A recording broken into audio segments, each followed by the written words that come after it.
Hello friends, നമസ്കാരം. പുതിയൊരു വീഡിയോയിലേക്ക് എല്ലാ കൂട്ടുകാർക്കും സ്വാഗതം. ഞാൻ ജനാർദ്ദനൻ മൂക്കുതല. ഇന്ന് ഒരു ഉണക്ക മത്സ്യത്തിൻ്റെ കറിയാണ് കേട്ടോ. മുള്ളൻ കൊണ്ട് നമുക്ക് സിമ്പിളായിട്ടൊരു കറി വയ്ക്കാം. വളരെ സിമ്പിളായിട്ടാണ് ഈ ഉണക്കൽ മീൻ കൊണ്ട് എപ്പോഴും കറി വയ്ക്കേണ്ടത്. ഒരുപാട് ശുശ്രൂഷിച്ച് വെച്ചാലൊന്നും അതത്ര ടേസ്റ്റ് ആയിരിക്കില്ല. അപ്പോൾ വളരെ സിമ്പിളായിട്ട് എങ്ങനെ ഈ മുള്ളൻ കൊണ്ട് കറി വയ്ക്കുക എന്നുള്ളതിൻ്റെ വീഡിയോ നിങ്ങൾ സ്കിപ്പ് ചെയ്യാതെ കണ്ടിട്ട് ഇഷ്ടപ്പെട്ടാൽ ലൈക്ക്, കമൻറ്റ്, ഷെയർ എല്ലാം മറക്കാതെ ചെയ്യണം. ആദ്യമായിട്ട് കാണുന്നവർ ഉണ്ടെങ്കിൽ ചാനൽ ഒന്ന് സബ്സ്ക്രൈബ് ചെയ്തിട്ട് ആ ബെൽ ബട്ടൺ കൂടി അമർത്തിപ്പോയാൽ നന്നായിരിക്കും. അപ്പോൾ നമുക്ക് ഈ മുള്ളൻ കറി എങ്ങനെയാണ് ഉണ്ടാക്കുന്നതെന്ന് നോക്കി വന്നാലോ. കറി ഉണ്ടാക്കാനായിട്ട് ഞാനിവിടെ ഒരു 150 ഗ്രാം മുള്ളൻ റെഡിയാക്കി വെച്ചിട്ടുണ്ട്. കഴുകി വൃത്തിയാക്കി വെച്ചിട്ടുണ്ട്. അരമുറി നാളികേരം ചിരകി വെച്ചിട്ടുണ്ട്. കുറച്ച് കൊച്ചുള്ളി വളരെ ചെറുതായിട്ട് അരിഞ്ഞു വെച്ചിട്ടുണ്ട്. ഇഞ്ചി, വെളുത്തുള്ളി നീളത്തിലരിഞ്ഞ് വെച്ചിട്ടുണ്ട്. ഒരു പച്ചമുളക് 2ആയി കീറി വെച്ചിട്ടുണ്ട്. ഒരു മീഡിയം സൈസ് തക്കാളി വളരെ ചെറുതായിട്ട് കുനുകുന അരിഞ്ഞു വെച്ചിട്ടുണ്ട്. പിന്നെ പച്ചമാങ്ങ ഒരെണ്ണം, 4-5 ഇരുമ്പൻ പുളി നീളത്തിൽ അരിഞ്ഞു വെച്ചിട്ടുണ്ട്. ഇത്രയും റെഡിയാക്കി വെച്ചതിന് ശേഷം നമുക്ക് കറി ഉണ്ടാക്കി തുടങ്ങാം. ആദ്യമായിട്ട് ഞാൻ ഇതിലേക്ക് ഒരു അരപ്പ് തയ്യാറാക്കാൻ പോകുന്നു. അതിനായി എടുത്തു വെച്ച തേങ്ങ മിക്സിയുടെ ജാറിലേക്ക് ഇട്ട് കൊടുക്കാം. ഒരു 1/4 ടീസ്പൂൺ ചെറിയ ജീരകം ഇതിലേക്ക് ഇട്ട് കൊടുക്കാം.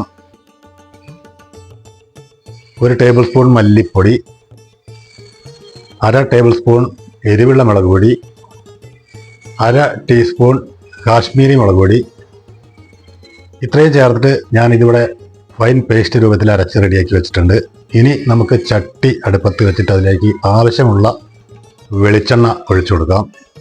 ചട്ടി ഒന്ന് ചുറ്റിക്കുന്നത് നന്നായിരിക്കും. ചട്ടിയുടെ എല്ലാ ഭാഗത്തേക്കും ആ വെളിച്ചെണ്ണ ഒന്ന് സ്പ്രെഡ് ചെയ്യുന്നത് നല്ലതാണ്. അതിനുശേഷം ഞാൻ നമ്മുടെ കൊച്ചുള്ളി ഇതിലേക്ക് ഇട്ട് കൊടുക്കുന്നു. ഇതൊരു പകുതി മൂപ്പാവുന്നത് വരെ നമുക്ക് വഴറ്റിക്കൊണ്ടിരിക്കാം. അതിനുശേഷം ഇഞ്ചി, വെളുത്തുള്ളി, പച്ചമുളക് ഇതോടൊപ്പം ചേർത്തിട്ട് ഗോൾഡൻ ബ്രൗൺ ആവുന്നത് വരെ തന്നെ വഴറ്റിയെടുക്കേണ്ടി വരും. അപ്പോൾ അതാ ഞാനിവിടെ പകുതി മൂപ്പായപ്പോൾ അതിലേക്ക് ഇഞ്ചി, വെളുത്തുള്ളി, പച്ചമുളക് ഇട്ട് കൊടുത്തു. ഇനി നല്ല രീതിയിൽ ചുവന്ന് വരുന്ന രീതിയിൽ നമുക്ക് വറുത്തെടുക്കേണ്ടതുണ്ട്. അപ്പോൾ അതാ ഇവിടെ ഏകദേശം നമ്മുടെ ഉള്ളി നല്ല രീതിയിൽ ചുവന്ന കളറായിട്ട് ഗോൾഡൻ ബ്രൗൺ ആയിട്ട് കിട്ടിയിട്ടുണ്ട്. ഇനി ഇതിലേക്ക് 1/2 ടീസ്പൂൺ മഞ്ഞൾപ്പൊടി ഞാൻ ഇട്ട് കൊടുത്തിട്ട് ഒരു 30 സെക്കൻഡ് കൂടെ ഒന്ന് ഇളക്കി യോജിപ്പിക്കുന്നു. മഞ്ഞളിൻ്റെ പച്ചമണം ഒന്ന് പോയി കിട്ടുന്നത് വരെ നമുക്ക് വഴറ്റിയെടുക്കേണ്ടതുണ്ട്. അതിനായിട്ട് ഒരു 30 സെക്കൻഡ് വഴറ്റിയതിന് ശേഷം തക്കാളി ഇതിലേക്ക് ചേർക്കാം. തക്കാളി നല്ല രീതിയിൽ ഉടഞ്ഞ് ചേരുന്നത് വരെ നമുക്ക് വഴറ്റിയെടുക്കണം. അപ്പോൾ നമ്മൾ വഴറ്റിക്കൊണ്ടേയിരിക്കുക. അതിനായി ഞാൻ വളരെ ചെറിയ പീസായിട്ടാണ് തക്കാളി അരിഞ്ഞിരിക്കുന്നത്. ഒരു 1/4 ടീസ്പൂൺ ഉപ്പ് ഞാൻ ഇപ്പോൾ ഇട്ട് കൊടുക്കുന്നുണ്ട്. കാരണം ഇത് ഉണക്ക മത്സ്യമായതുകൊണ്ട് അതിൽ ഉപ്പ് എത്രത്തോളം ഉണ്ടെന്ന് നമുക്ക് പറയാൻ കഴിയില്ല. അപ്പോൾ അതുകൊണ്ട് അവസാനം മതി നമുക്ക് ഇതിലേക്ക് ഉപ്പിട്ട് കൊടുക്കുന്നത്. ഇനി ഇത് നല്ല രീതിയിൽ എണ്ണ തെളിയുന്നത് വഴറ്റിക്കൊണ്ടിരിക്കുക. അതിനുശേഷം മാങ്ങയും ഇരുമ്പൻ പുളിയും ഇതിലേക്ക് ഇട്ട് കൊടുത്തിട്ട് ഒരു 30 സെക്കൻഡ് നേരം കൂടി വഴറ്റുക. കുറച്ച് കറിവേപ്പില ഇതിലേക്ക് ഇട്ട് കൊടുത്തിട്ട് എല്ലാം ചേർത്തിട്ട് വഴറ്റിയാൽ മതി കേട്ടോ.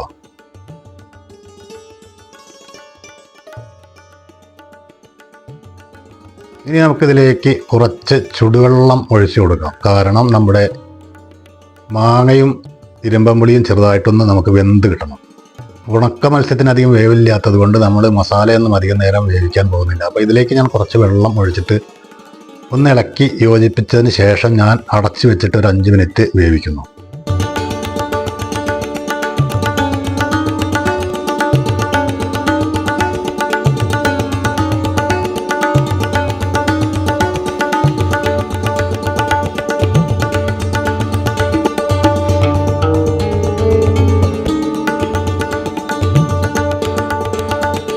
അഞ്ച് മിനിറ്റിന് ശേഷം തുറന്നു നോക്കിയപ്പോൾ ഏകദേശം നമ്മുടെ മാങ്ങയും ഇരുമ്പൻ പുളിയും ഒരു പകുതിയിലധികം വെന്ത് കിട്ടും. അപ്പോൾ ഒന്നുകൂടെ ഇളക്കി യോജിപ്പിക്കാം. അതിനുശേഷം നമ്മൾ അരച്ച് വെച്ച അരപ്പ് ഇതിലേക്ക് ഒഴിച്ചു കൊടുക്കാം. മിക്സിയുടെ ജാറിലുള്ളത് മുഴുവനായിട്ട് പോരാൻ കുറച്ച് വെള്ളം കൂടി അതിലേക്ക് ഇട്ട് കുലുക്കി ഞാൻ ഇതിലേക്ക് ഒഴിക്കുന്നുണ്ട്. അതിനുശേഷം ഒന്ന് ഇളക്കി യോജിപ്പിച്ചിട്ട് കറിയുടെ ഗ്രേവി എത്രയുണ്ടോ കട്ടി എന്ന് ഒന്ന് പരിശോധിച്ചതിന് ശേഷം ആവശ്യമെങ്കിൽ കുറച്ചുകൂടി വെള്ളം നമുക്ക് ഒഴിച്ചു കൊടുക്കാം. ചുടുവെള്ളമാണ് ഞാൻ ഇവിടെ ഒഴിച്ചു കൊടുക്കുന്നത്. ഇനി ഒന്ന് ഇളക്കി യോജിപ്പിച്ചതിന് ശേഷം നമുക്ക് വീണ്ടും ഒരു 5 മിനിറ്റ് നേരം തിളപ്പിച്ചെടുക്കാം.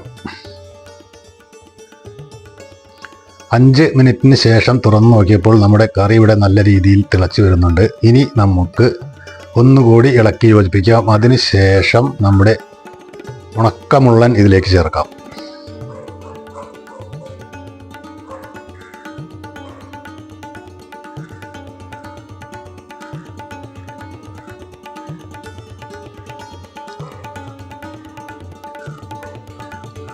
അങ്ങനെ ഉണക്കമുള്ളനെല്ലാം ഇതിൽ ചേർത്തതിന് ശേഷം വീണ്ടും നമുക്ക് അടച്ചു വെച്ചിട്ട് ഒരു 5 മിനിറ്റ് നേരം കൂടി വേവിക്കാം. ഒരുപാട് നേരം വേവിച്ച് കഴിഞ്ഞാൽ ഉണക്ക മത്സ്യത്തിൻ്റെ രുചി പോകുന്നതാണ്. അപ്പോൾ 5 മിനിറ്റിനുള്ളിൽ ഇതിൻ്റെ എല്ലാ കാര്യങ്ങളും റെഡിയായി കിട്ടണം. ആ രീതിയിൽ നമുക്ക് അടച്ചു വെച്ചിട്ട് ഒരു 5 മിനിറ്റ് വേവിക്കാം. ഇപ്പോൾ 5 മിനിറ്റിന് ശേഷം ഞാൻ തുറന്നു നോക്കിയപ്പോൾ നമ്മുടെ ഉണക്ക മത്സ്യക്കറി ഇവിടെ അടിപൊളിയായിട്ട് വന്നിട്ടുണ്ട്. അപ്പോൾ ഇനി ഇതിലേക്ക് കറിവേപ്പിലയും ചേർത്ത് നമുക്ക് ഫ്ലെയിം ഓഫ് ചെയ്യാം. നിങ്ങൾക്ക് ഈ വീഡിയോ ഇഷ്ടപ്പെട്ട് കാണുമെന്ന് ഞാൻ വിശ്വസിക്കുന്നു. ഇഷ്ടപ്പെട്ടാൽ ലൈക്ക് ചെയ്യുക, കമൻറ്റ് ചെയ്യുക, ഷെയർ ചെയ്യുക. ആദ്യമായിട്ട് കാണുന്നവരുണ്ടെങ്കിൽ യഥാർത്ഥത്തിൽ ഉപ്പ് ഇപ്പോഴാണ് നമ്മൾ നോക്കിയിട്ട് ഇട്ട് കൊടുക്കേണ്ടത്. അത് ഞാൻ ഇട്ട് കൊടുത്തിട്ടുണ്ട്. ഇപ്പോൾ ഉപ്പ് കറക്റ്റായി വെച്ചതിന് ശേഷമാണ് ഞാൻ ഫ്ലെയിം ഓഫ് ചെയ്തത്. ഇനി ഈ വീഡിയോ നിങ്ങൾക്ക് ഇഷ്ടപ്പെട്ടെങ്കിൽ ലൈക്ക്, കമൻറ്റ്, ഷെയർ എല്ലാം മറക്കാതെ ചെയ്തതിന് ശേഷം ആദ്യമായിട്ട് കാണുന്നവരാണെങ്കിൽ അവർ ചാനൽ സബ്സ്ക്രൈബ് ചെയ്ത് പോകാൻ ശ്രമിക്കുക. വീണ്ടും അടുത്ത ഒരു വീഡിയോ ആയി വരുന്നവരേക്കും നന്ദി, നമസ്കാരം. ഞാൻ ജനോജനാഥൻ. ബൈ.